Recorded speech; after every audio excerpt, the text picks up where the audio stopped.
Podcast Bichos Tagarelas. Com Fábio Marçal e Ricardo Weg e gente convidada. Olha, sextou e nós vamos tentar fazer um programa bem leve, porque hoje é sexta-feira. E os principais assuntos: juízes fazem festa em Goiás e divulgam empresas. Lula tem aprovação de 38% em cenário estável após 11 meses. Mercosul e Singapura assinam um acordo de livre comércio. 1 em cada 5 alunos estuda em escolas com falta de professores. Declaração do Mercosul condena ações unilaterais no Essequibo. Câmara aprova 14 projetos de defesa das mulheres. Manchetes internacionais e as dicas de cinema do nosso cineasta Mauro Viana. Mas a nossa principal manchete é: juízes de Goiás fazem festa e divulgam empresas. A ASMEGO, Associação dos Magistrados do Estado de Goiás, realizou um festão de final de ano no sábado. O evento foi na sede da entidade, divulgado em seus perfis na internet. O problema, fazendo com o dinheiro deles, fazendo com o dinheiro do bolso, eu não vejo problema.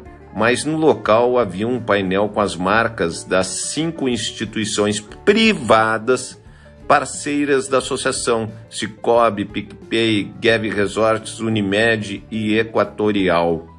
Eu não acho isso ético, né? E o Conselho Nacional de Justiça tentou brecar, né, esses patrocínios, entre aspas. Em publicação, então, nas redes sociais, a associação divulgou fotos do baile Temis 2023, casualmente o nome da minha irmã, né? Porque a minha irmã, o meu pai era advogado e fez uma homenagem à justiça e colocou Temis. Eu tenho a Temis e a Thaís. Então a Temis é a deusa da justiça na mitologia grega. E o local teve jantar para os convidados com pista de dança, presença de DJ, o cantor Dinho Ouro Preto. Eu te digo uma coisa, não é ético isso. Pode até não ser crime, mas que não é ético, porque como é que os juízes vão se sentir à vontade se julgarem processos contra essas empresas? Eles vão julgar esses processos. São questões, né, que eu vejo, do meu ponto de vista, que isso não é ético. E o Conselho Nacional de Justiça já tinha feito uma série de divulgações em relação às limitações desses patrocínios. Mas, né, uns podem, outros não podem, Ricardo. Podcast Bichos Tagarelas. E nesse segundo bloco a gente vai falar sobre a aprovação de 38% em cenário estável para o Lula após 11 meses. Então o trabalho do presidente é reprovado por 30%, diz o Datafolha. Para 57% ele faz menos que o esperado. Lula, então, é aprovado por 38% em cenário estável após 11 meses, diz o Datafolha. A reprovação de Lula oscila para 30%, mesmo patamar de regular para 57%. Presidente, então, fez menos do que o país, do que é da expectativa das pessoas.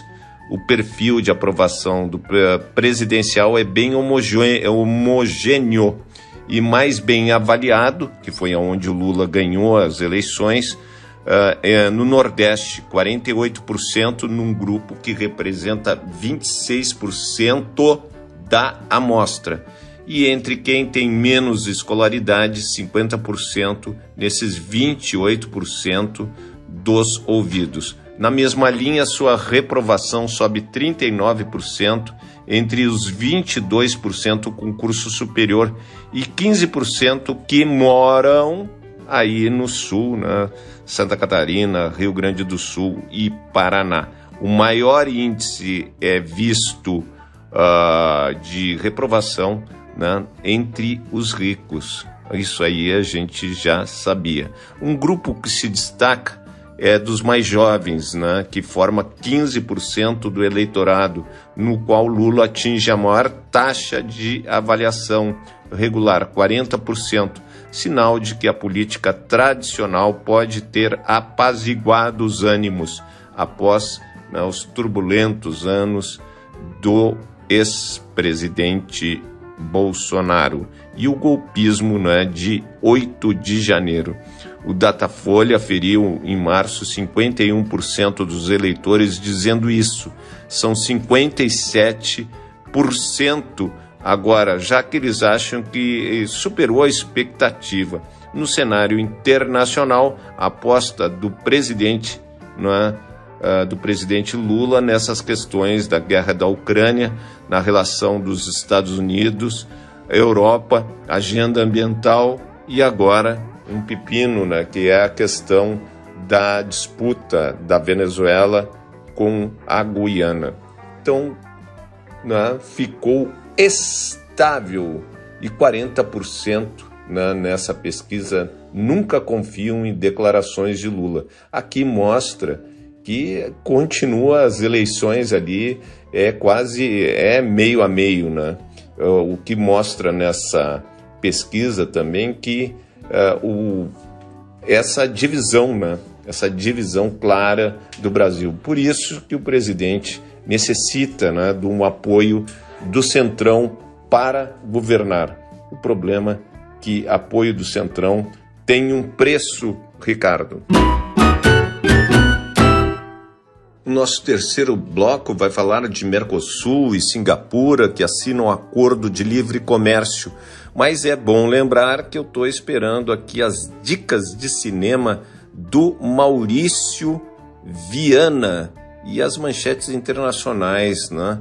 E vamos, né, nessa discussão, nesse acordo. Depois de 5 anos de negociações, os países membros do Mercosul e Singapura assinaram nesta quinta-feira um acordo de livre comércio, o primeiro bloco, né, de um acordo com um país asiático. Foi o primeiro acordo comercial concluído pelo Mercosul desde 2011. Olha só, desde 2011 o Mercosul foi criado e essa foi a primeira vez. O Ministério da Indústria e Comércio e Serviços estima que o acordo possa ter impacto acumulado de 28 bilhões de reais no PIB brasileiro até 2041 e garantir 11 bilhões de reais em investimentos no período. O acordo prevê, a partir da entrada em vigor, a eliminação imediata das tarifas cobradas sobre todos os produtos importados por Singapura do Mercosul. Já o Mercosul concederá isenção a 95,8% das mercadorias do país asiático, mas de forma gradativa em um prazo de 15 anos. Em 2022, Singapura foi o parceiro número 70 dos destinos das exportações brasileiras, né, e 44º na origem das importações totais do Brasil. A corrente do comércio entre Brasil e Singapura somou 9 bilhões e 400 milhões de dólares, um superávit para o Brasil de 7 bilhões e 400 milhões de dólares. É ainda um número insignificante, mas Singapura é um país estratégico ali na Ásia.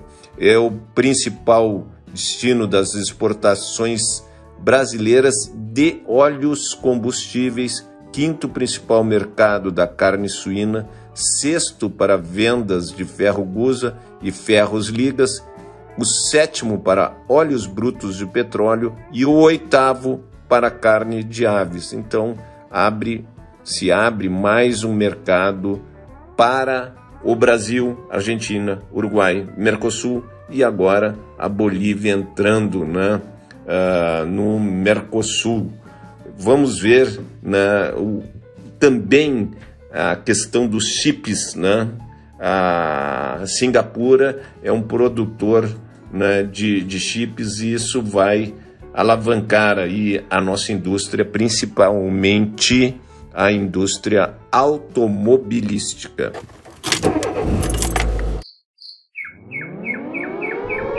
E agora, no Bichos Tagarelas, mudanças climáticas.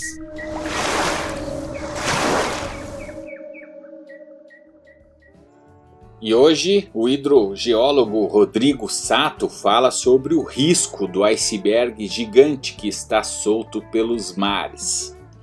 São vários os fatores de risco. Rodrigo Sato lembra inclusive do caso, né, do navio Titanic, que todos nós conhecemos a história. Vamos ouvir então o comentário do hidrogeólogo Rodrigo Sato a respeito do perigo do iceberg gigante, em especial para a navegação.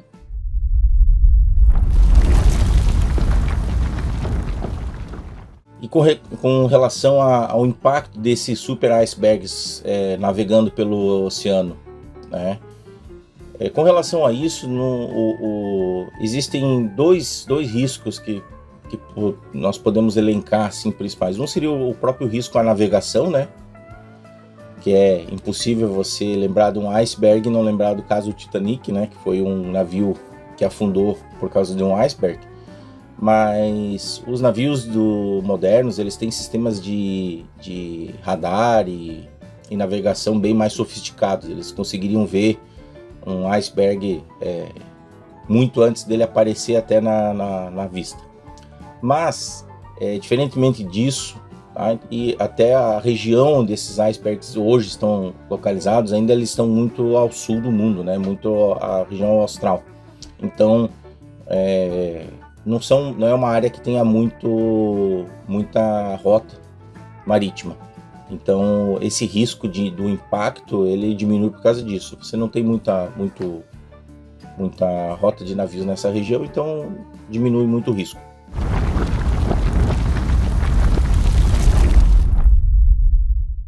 Pois então, é bom os marinheiros ficarem atentos. Tem um ditado que diz que mar calmo não faz bom marinheiro. Pois é, o meu ditado teria um complemento, né? Na versão do Ricardo Weg ficaria assim: mar calmo não faz bom marinheiro, mas eu não quero ser marinheiro. É isso aí, prefiro, Fábio Marçal, os mares calmos, querido Fábio Marçal. E vamos cuidar do meio ambiente para que as calotas de gelo não sejam impactadas pelas nossas péssimas atitudes relacionadas ao meio ambiente. Fábio Marçal, é com você. Podcast Bichos Tagarelas. E nós já falamos nesta semana da necessidade da qualificação dos nossos professores, né? Que o ministro da Educação falou que a maioria estão sendo formadas, né, por cursos à distância e cursos fracos, né, que não são, a maioria, fracos, que não são fiscalizados pelo MEC.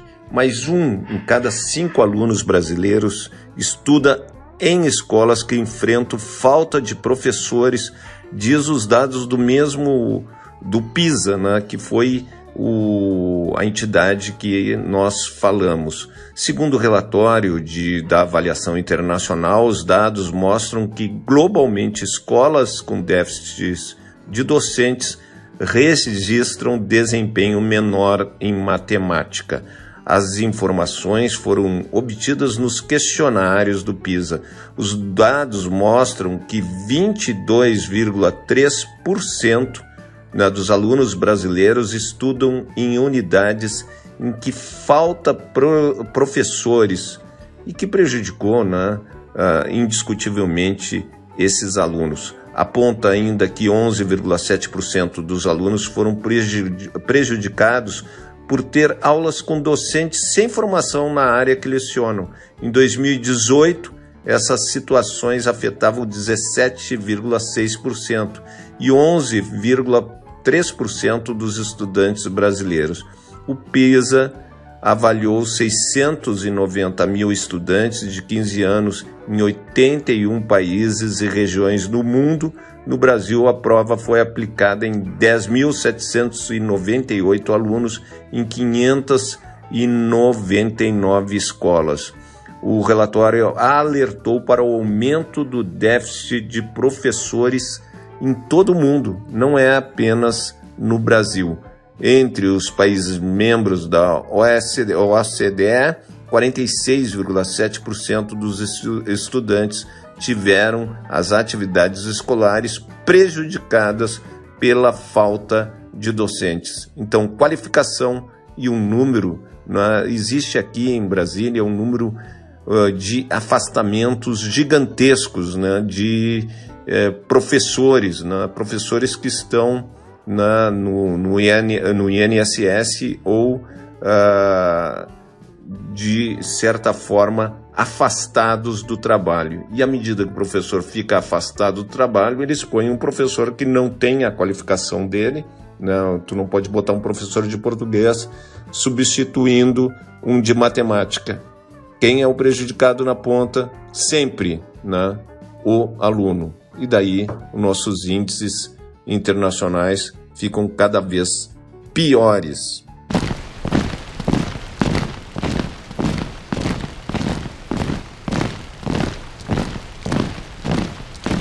E a situação ali da Venezuela e Guiana, né, está preocupando o mundo inteiro. E eu acho que estão dando sinal verde ali para entrar os Estados Unidos nessa guerra, né? Porque e os Estados Unidos sempre quis invadir a Venezuela. E agora, se a Venezuela invade a Guiana, né, vocês não tenham dúvida que nós chamamos de Guiana, né, mas é Guiana, você não tenha dúvida que dão um sinal verde ali, né, nessa situação. O presidente Lula disse que acompanha com crescente preocupação as iniciativas da Venezuela, mas ele nada falou, no entanto, sobre as ameaças da Venezuela de tomar o território do país vizinho e não condenou Maduro. Nas nações do bloco Brasil, Argentina, Uruguai e Paraguai assinaram, junto com Chile, Colômbia, Equador e Peru, uma nota em que manifestam profunda preocupação com a situação. Então, o nosso país está preocupado, mas o Maduro, não sei por que o Lula ainda mantém, né, aquela grande relação com o Maduro, que a gente vê que o Maduro indiscutivelmente é um ditador ali, e agora o que ele está fazendo? Está fazendo para chamar a atenção, né, vai ter eleição, né, na Venezuela, e ele quer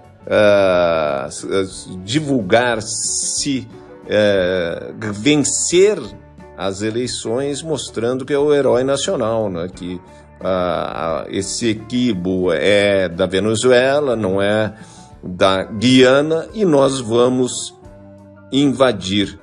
Mas o Lula, né, pela terceira vez num conflito internacional, evita tomar então partido e apontar responsabilidades. Isso aconteceu na Rússia e Ucrânia, Israel, Hamas, e agora ele diz que quer mediar esse conflito. Mas mediar o conflito para que lado, né? É isso que a gente vê, porque a Guiana tem 3.500 militares, é praticamente uma polícia, enquanto a Venezuela é super bem equipado, o exército venezuelano, né? O exército, quando eu falo Forças Armadas, e eles têm 157 mil militares, contra 3.500, seria uma carnificina se a Venezuela resolver invadir ali a Guiana. Ricardo.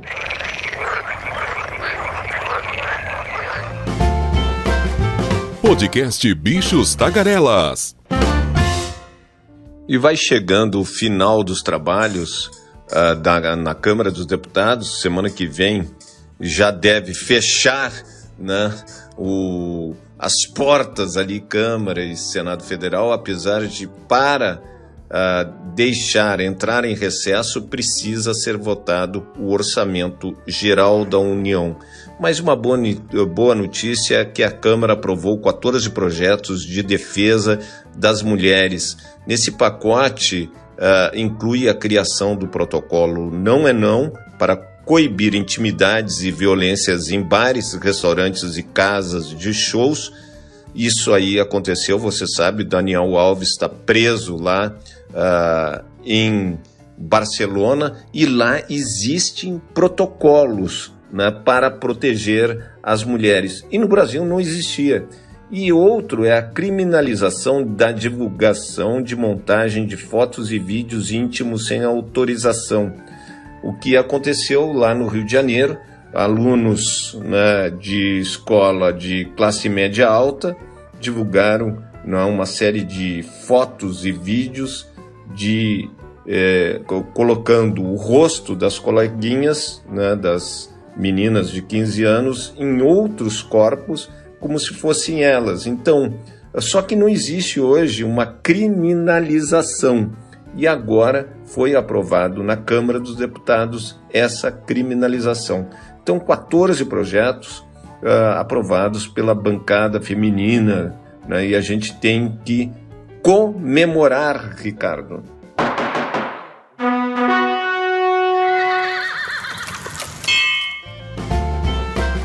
Internacional.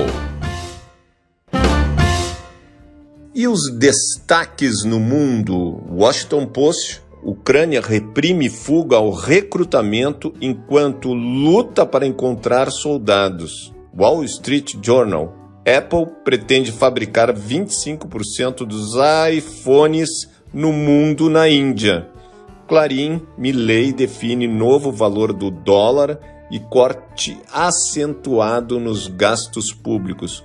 Financial Times: União Europeia dará aos países do bloco poder para bloquear a importação de gás russo. E um dado agora, mudando das questões internacionais, olha só, vou dar um pequeno bizu para vocês. O presidente Lula, na sua agenda hoje, encontra-se com o ministro José Múcio da Defesa. Então, esse encontro aí pode estar selando a saída do José Múcio do Ministério da Defesa e o Geraldo Alckmin indo, o vice-presidente, para o Ministério da Defesa, e ficaria livre o Ministério da Indústria e Comércio, que ele ocupa juntamente com a vice-presidência. E ali ele poderia negociar ali mais um ministério para o Centrão. Então vamos ficar observando essas questões que podem ocorrer. Então vamos ouvir em instantes o Maurício Viana, o nosso cineasta. Eu quero saber qual a dica de cinema, Maurício. Agora, dicas de cinema com o cineasta Maurício Viana.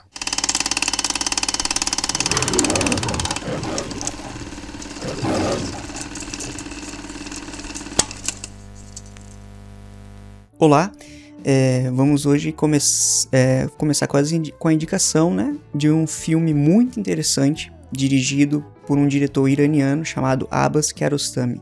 O filme foi lançado em 1997 e se chama Gosto de Cereja, em inglês é Taste of Cherry. O filme ele conta a história do Sr. Badi, um homem de meia idade, lá entre os 40 anos, que dirige pelos arredores de Teherã, procurando alguém para enterrá-lo depois que ele cometer suicídio. Então o Sr. Badi está em um profundo desespero e deseja por fim a sua vida, mas ele está determinado assim, a encontrar alguém que esteja disposto a realizar a tarefa e enterrá-lo de forma que ele considera adequada. Então, ao longo do filme, o Sr. Badia ele encontra diferentes personagens, com dramas diferentes, pessoas completamente diferentes, né, com suas próprias histórias, incluindo um soldado curdo, ele também encontra um taxidermista e um jovem trabalhador afegão. Ele os envolve em conversas e tenta convencer eles, né, de se consegue enterrá-lo da forma que ele quer e tudo mais. Né, ajudá-lo nesse seu plano, esse plano muito específico, né. O filme ele explora temas como vida, sobre a morte e a condição humana, adentrando nas implicações mais morais e filosóficas do ato do suicídio, né. Então, o título do Taste of Cherry, ou Sabor de Cereja, é metafórico, assim. Ele sugere que a vida é como uma cereja, que tem elementos tanto amargos quanto doces. Então, o filme é conhecido também porque ele tem um estilo contemplativo, ele é minimalista, né? Ele é um filme simples em sua história, apesar de ser profundo em sua filosofia e sua moral, e que tem longas tomadas, né? De longas cenas, assim, de planos abertos, lindos planos da cidade, né? E diálogos muito curtos, não muito longos, diálogos mais ligeiros, assim, né? Que é uma característica bem marcante em toda a cinematografia do diretor do filme, do Kiarostami, né? Esse filme ganhou Palma de Ouro no Festival de Cannes de 97 e tem um grande reconhecimento internacional principalmente para o cinema iraniano. É um grande representante dessa produção iraniana. Esse filme, ele, segundo o Google, ele está disponível no MUBI, no Globoplay, no Telecine, e tem a venda na Amazon americana, né, que é o disco e tudo mais. Na HBO Max também. Então, tem aparentemente em vários locais, segundo o Google, né? Então é isso. Fico para a próxima semana. Recomendo que assistam. É um grande, belíssimo filme, assim, muito, muito, muito impactante e um clássico já do cinema iraniano, do cinema internacional. Valeu!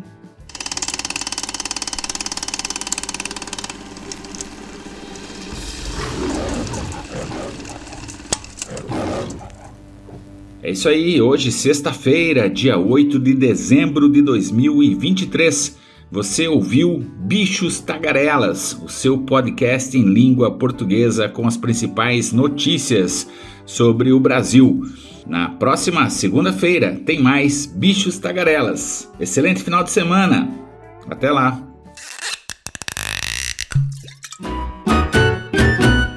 Sextou.